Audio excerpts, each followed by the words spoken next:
Selamat datang semuanya di AWS Initiate.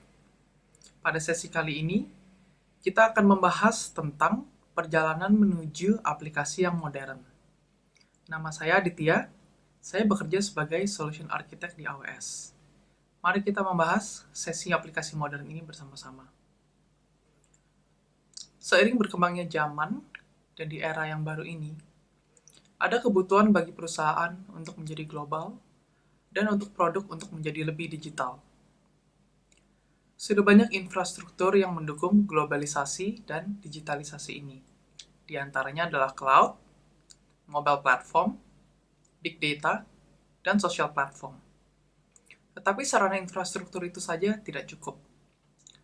Dibutuhkan juga pergerakan yang lebih cepat. Dan pergerakan lebih cepat itu diperlukan inovasi. Untuk menjadi tetap kompetitif, perusahaan perlu melakukan inovasi secepat mungkin. Inovasi ini dimulai dari masukan-masukan atau feedback. Semakin banyak feedback yang diterima, semakin banyak pula ide yang bisa dikembangkan. Ide-ide ini akan membuahkan eksperimen, yang akhirnya akan menelurkan produk-produk yang sukses.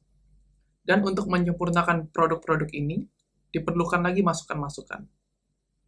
Cycle ini akan membentuk lingkaran inovasi. Lalu apa contoh nyata dari inovasi ini? Salah satu customer yang bergerak cepat di bidang inovasi adalah Dr. Anywhere, sebuah perusahaan berbasis medis di Singapura. Dr. Anywhere mengembangkan aplikasi telehealth yang memungkinkan customer-nya untuk melakukan konsultasi medis jarak jauh. Sebagai bagian dari inovasi, Dr. Anywhere bergerak ke arah arsitektur serverless dan microservice. Pergerakan ini didukung oleh beberapa produk AWS, seperti contohnya Elastic Container Service, Fargate, Route 53, dan juga CloudFront. Dengan melakukan pergerakan ke arah serverless dan microservice ini, Dr. Anywhere dapat lebih fokus kepada kode dan bukan kepada infrastruktur. Dan ini meringankan beban tim IT mereka untuk lebih fokus kepada pengembangan aplikasi. Perubahan apa saja yang harus dilakukan untuk mendukung inovasi digital ini? Ada 3 aspek utama, yaitu perubahan dari segi arsitektur, perubahan dari segi model operasional, dan perubahan dari segi software delivery. Mari kita lihat lebih lanjut ketiga aspek berikut ini. Pertama-tama, ada perubahan dari segi arsitektur. Sistem arsitektur konvensional yang biasa kita temui disebut sistem monolith, di mana ada satu aplikasi besar yang terdiri dari berbagai komponen. Bila kita melakukan perubahan terhadap satu komponen, dampaknya bisa besar dan mungkin bisa berdampak juga ke komponen lainnya. Ini tidak baik dalam cycle software release. Oleh karena itu, dikembangkanlah sistem microservice, di mana komponen-komponen dari sistem monolith tersebut dipecah-pecah menjadi bagian-bagian yang lebih kecil. Kita bisa memfokuskan diri terhadap bagian-bagian kecil tersebut. Dan perubahan yang terjadi di masing-masing komponen tersebut dapat terisolasi, sehingga dampak dari suatu perubahan software pun menjadi lebih kecil. Dengan kecilnya dampak perubahan software, kita dapat lebih cepat untuk melakukan release cycle. Dan dengan lebih banyaknya release cycle, kita lebih cepat untuk bisa menggapai inovasi. Ini adalah contoh infrastruktur microservice. Di bagian kiri kita bisa lihat sisi klien, di mana klien melakukan panggilan terhadap aplikasi tersebut melalui API Gateway. Di bagian tengah kita bisa melihat aplikasinya yang terpecah-pecah menjadi bagian-bagian kecil seperti akun, shipping, maupun inventory. Juga ada pemisahan di sini antara back-end dan front-end. Komunikasi antar masing-masing aplikasi ini, atau masing-masing komponen ini, bisa digunakan melalui API call. Jadi masing-masing komponen aplikasi ini dapat mengekspos API endpoint tersendiri. Kalau kita lihat di bagian kanan, database-nya pun bisa kita pecah-pecah, mengikuti masing-masing komponen aplikasi tersebut. Dengan sistem seperti ini, masing-masing komponen dapat terisolasi, dan bila ada sebuah failure atau sebuah perubahan, dampaknya pun dapat diminimalisir. Sekarang mari kita lihat perubahan dari segi model operasional. Bila teman-teman sudah pernah menggunakan AWS, pasti sudah pernah mendengar yang namanya Shared Responsibility Model. Pada dasarnya, Shared Responsibility Model adalah pemisahan tanggung jawab. Jadi, ada beberapa tanggung jawab infrastruktur yang harus ditangani oleh AWS, dan ada beberapa tanggung jawab dari infrastruktur yang harus ditangani oleh customer. Sistem serupa dapat kita aplikasikan ke model operasional juga. Jadi kalau kita lihat di chart ini, kita bisa melihat bahwa makin ke kiri, tanggung jawab operasional makin jatuh ke tangan customer. Dan makin ke kanan, tanggung jawab operasional makin jatuh kepada AWS. Seperti contohnya di sini kita bisa melihat dari segi komputasi. Di sisi kiri di sini kita bisa lihat EC2. Software yang diinstal di EC2 akan memerlukan lebih banyak pengelolaan operasional. Seperti contohnya OS patching, software patching, dan juga sistem failover. Tapi bila kita gunakan sistem serverless seperti Lambda, dari segi pengelolaan failover dan OS dan software patching akan ditangani oleh AWS.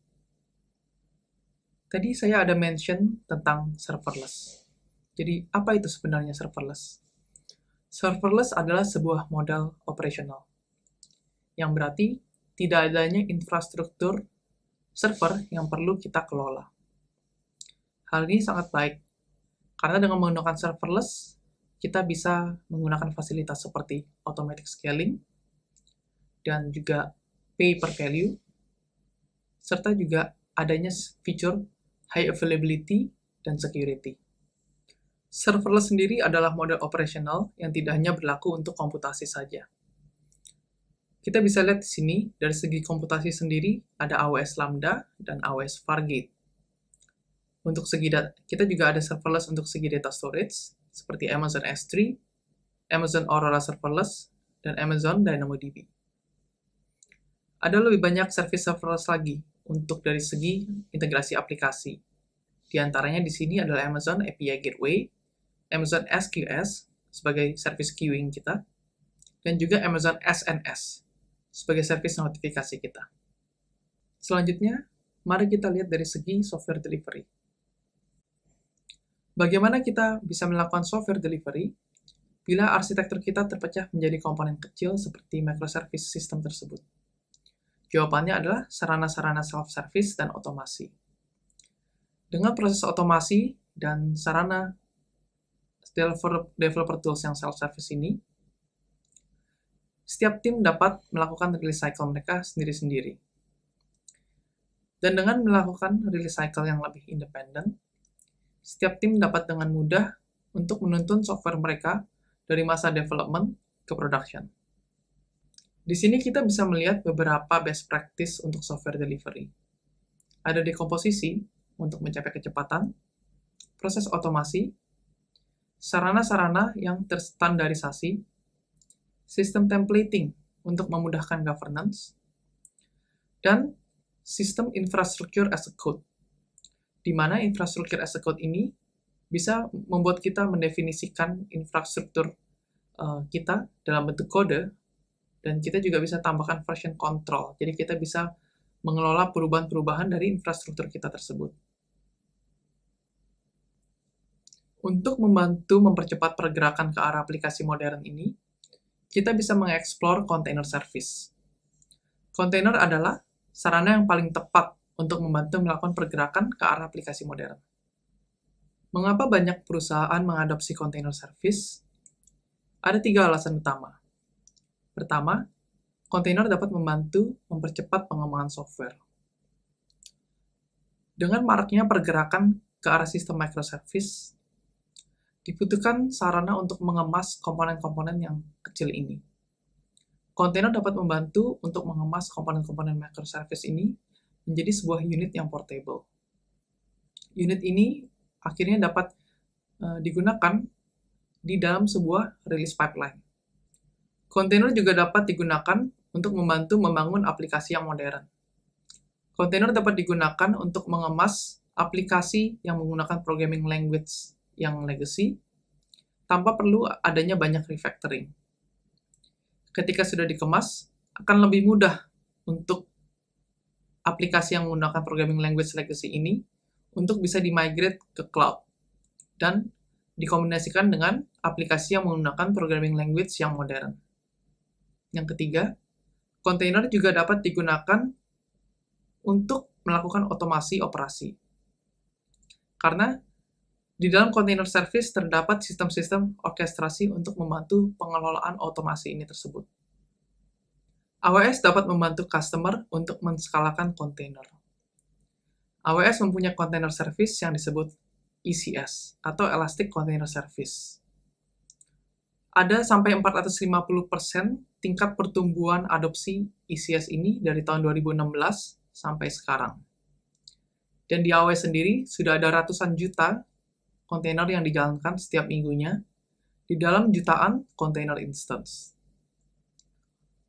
Customer pun suka mengadopsi ECS. Seperti contohnya ada Expedia yang menggunakan container service untuk platform travel mereka, dan ada juga Mapbox yang menggunakan container service untuk melakukan mapping data mereka di website-website yang populer. Lalu mengapa customer menyukai menggunakan kontainer di AWS? Ada beberapa alasan. AWS menyediakan environment yang sangat menarik bagi customer untuk menjalankan kontainer. Karena pertama, container service di AWS dapat dengan mudah dan dengan dalam terintegrasi dengan service-service AWS lain.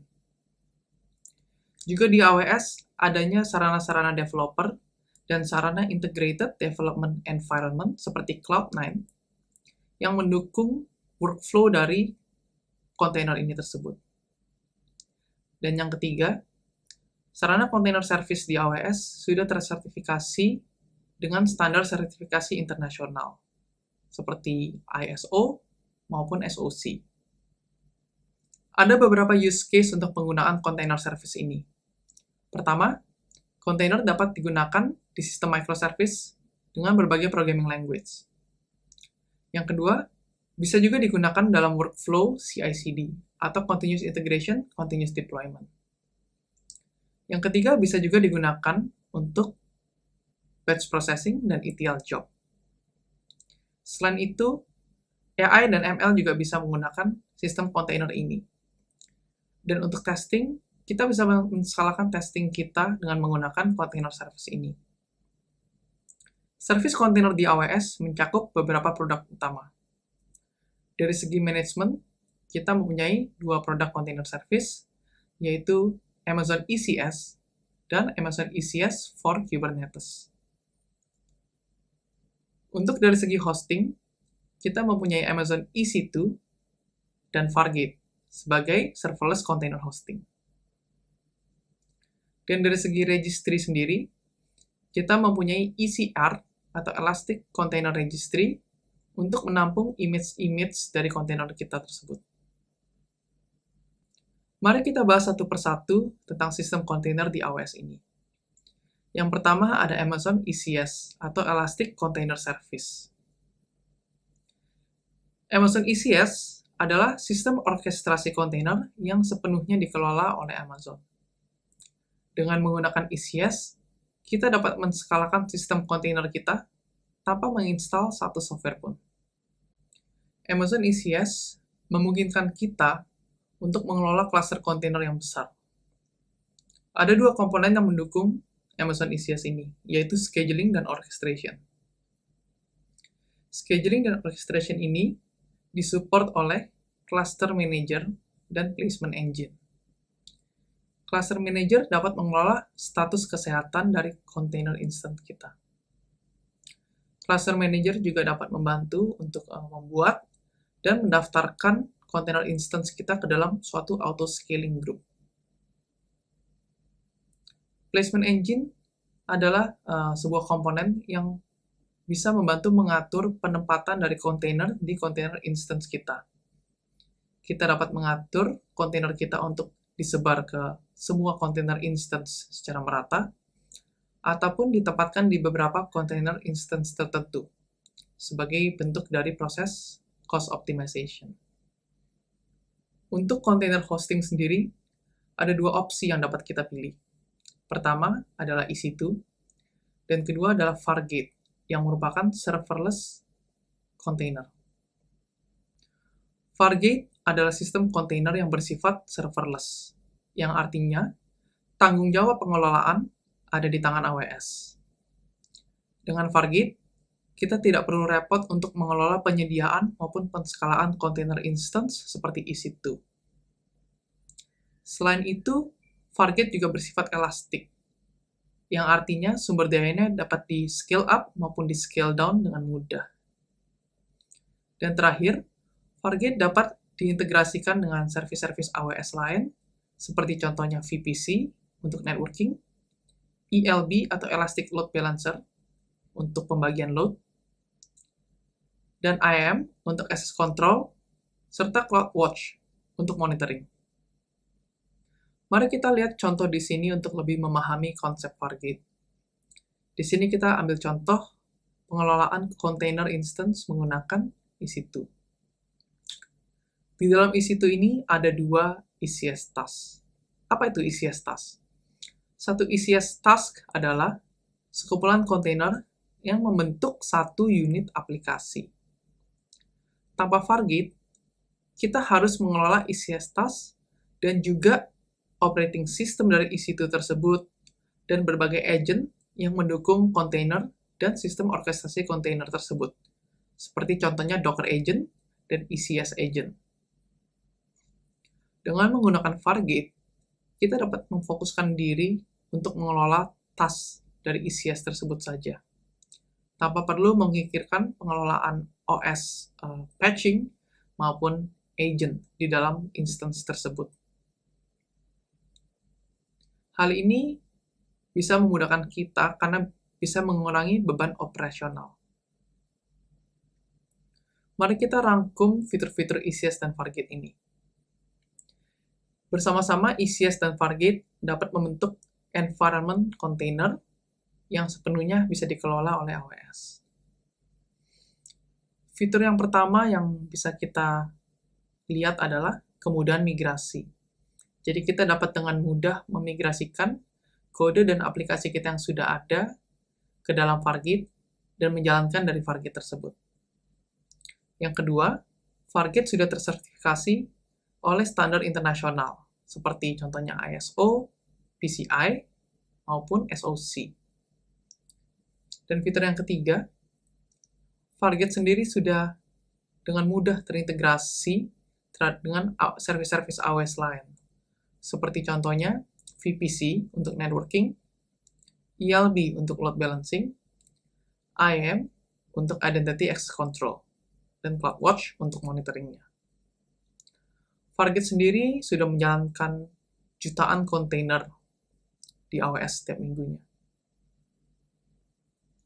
Lalu mari kita lihat sistem kontainer yang terakhir di AWS, yaitu Amazon ECS for Kubernetes. Sebenarnya apa itu Kubernetes? Mungkin beberapa teman di sini sudah pernah familiar dengan yang namanya Kubernetes. Namun coba saya jelaskan untuk teman-teman yang masih awam. Jadi Kubernetes adalah platform pengelolaan kontainer yang berbasis open source. Dengan Kubernetes, kita dapat menjalankan kontainer dengan skala yang sangat besar. Kubernetes sendiri dapat dijalankan di environment manapun. Salah satunya adalah AWS. Walaupun banyak opsi untuk menjalankan environment Kubernetes, AWS merupakan environment yang terpopuler untuk menjalankan Kubernetes tersebut. Bahkan menurut survei dari CNCF atau Cloud Native Computing Foundation, ada 51% workload Kubernetes yang dijalankan di AWS. Jumlah ini sangat banyak kalau dibandingkan dengan environment on-premise atau environment cloud lainnya. Ini adalah arsitektur EKS di AWS. AWS mengontrol control plane dari Kubernetes tersebut. Dan control plane ini terdiri dari master node. Para customer dapat mengontrol worker node di akun mereka. worker node ini dapat menggunakan EC2 sebagai contohnya, dan bisa tersebar di berbagai availability zones. Worker node dapat berkomunikasi dengan master node menggunakan API endpoint dari control plane itu. Dan komunikasi dengan API endpoint ini dapat juga kita kontrol menggunakan CLI, yaitu kubectl. Dari sini kita bisa melihat banyak customer yang sudah mengadopsi Kubernetes di AWS. Dan kita bisa lihat customer ini datang dari berbagai sektor. Sebagai contohnya, ada Snapchat dari sektor sosial media, ada Verizon untuk sektor telco, ada juga GoDaddy untuk sektor domain registration, dan ada juga Teradata sebagai company yang bergerak di bidang data management. AWS mempunyai ekosistem partner yang luas di bidang kontainer. Masing-masing dari partners ini dapat membantu kita untuk mendeploy container service yang cocok dengan kebutuhan kita. Ada berbagai bidang dari container service fokus di sini, seperti contohnya foundational, DevOps, monitoring and logging, security, dan networking. Kita tinggal memilih partner mana yang cocok untuk kebutuhan bisnis kita dari ekosistem partner ini tersebut. Berikut adalah beberapa referensi yang bisa saya share untuk belajar lebih lanjut mengenai container service di AWS. Di sini ada referensi untuk ECS, EKS, dan juga Fargate. Untuk lebih mengenal lebih dalam konsep container di AWS, saya akan lakukan demo untuk melihat betapa mudahnya kita mendeploy container service di AWS. Mari kita coba untuk membuat aplikasi Nginx sederhana menggunakan ECS. Pertama-tama, kita akan pergi ke service ECS.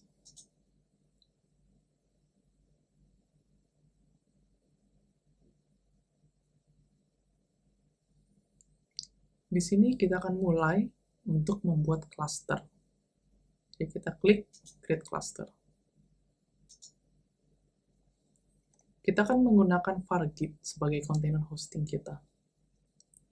Kita bisa pilih Fargate, lalu kita pilih ke Next Step, dan kita bisa buat nama untuk container kita. Di sini namanya adalah Demo Cluster. Lalu kita bisa klik Create.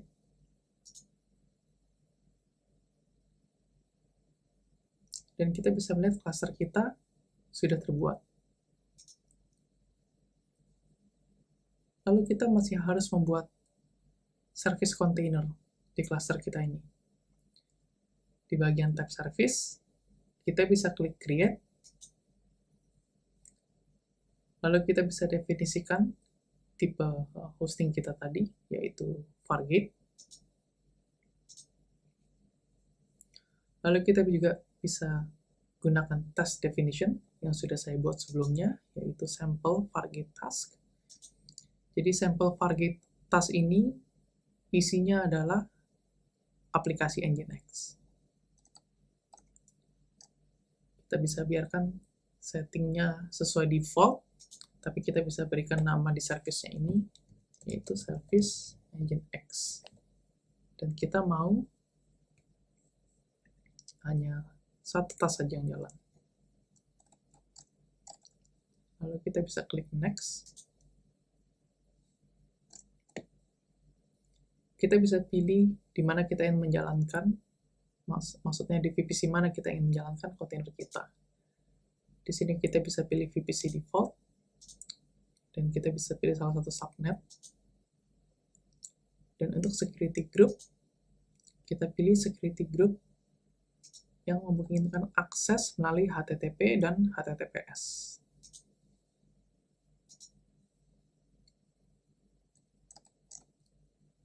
Kita biarkan settingan lainnya sesuai default, lalu kita bisa klik next step. Untuk sekarang, saya tidak ingin menggunakan sistem auto scaling, jadi saya bisa klik next step. Kita bisa mereview settingan dari service kita. Kalau semua sudah benar, kita bisa klik create service.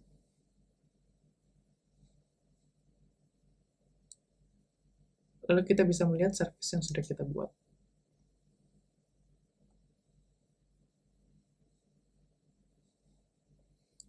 Di sini status masih provisioning, jadi kita akan tunggu statusnya untuk berubah menjadi running.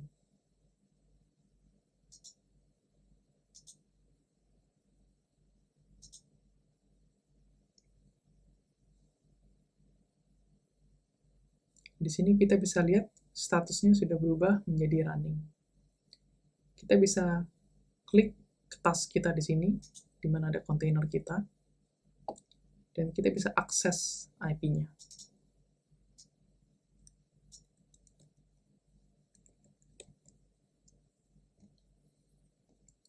Kita bisa melihat bahwa aplikasi Nginx kita sudah terdeploy dengan sukses. Terima kasih teman-teman sudah bergabung bersama saya dalam sesi perjalanan menuju aplikasi modern. Semoga sesi ini dapat berguna untuk teman-teman semua. Terima kasih.